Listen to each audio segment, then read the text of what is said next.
ఓం శ్రీమాత్రే నమః. తొలి ఏకాదశి శుభాకాంక్షలండి అందరికీ. అందరూ పూజలు చేసుకున్నారా? చేసుకుంటే కింద కామెంట్ బాక్స్‌లో నాకు పోస్ట్ చేయండి. నేను ఎలా చేసుకున్నానో చిన్న మినీ వ్లాగ్ మీతో షేర్ చేసుకుంటున్నాను. అయితే ఇక్కడ నేను పిండి దీపం ప్రత్యేకంగా పెట్టుకున్నానండి. చాలామంది అడుగుతున్నారు, "అక్క ఓన్లీ మనం బియ్యపు పిండితోనే పెట్టుకోవాలా పిండి దీపం" అని. లేదండి, గోధుమ పిండితో కూడా పెట్టుకోవాలి. ఈవేళ నేను స్వామివారికి గోధుమ పిండితోనే దీపం వెలిగించుకున్నానండి.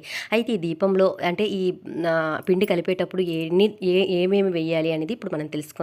బెల్లం వేయండి, రోజు వాటర్ వేయండి, పాలు, ఆ తర్వాత నెయ్యి వేసుకొని కొంచెం మనం పచ్చకర్పూరం, కొంచెం ఇలాచి పౌడర్ వేసుకొని చక్కగా పిండి ముద్దలాగా తయారు చేసి దీపారాధన చేస్తే చాలా మంచిదండి. ఇక్కడైతే నేను అలానే చేసుకున్నానండి.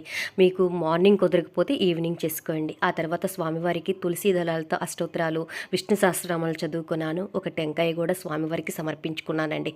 అయితే స్వామివారి అష్టోత్తరాలతో పాటు అమ్మవారి అష్టోత్తరాలు కూడా చదువుకోవాలి ఫ్రెండ్స్. వీడియో నచ్చితే లైక్ చేయండి.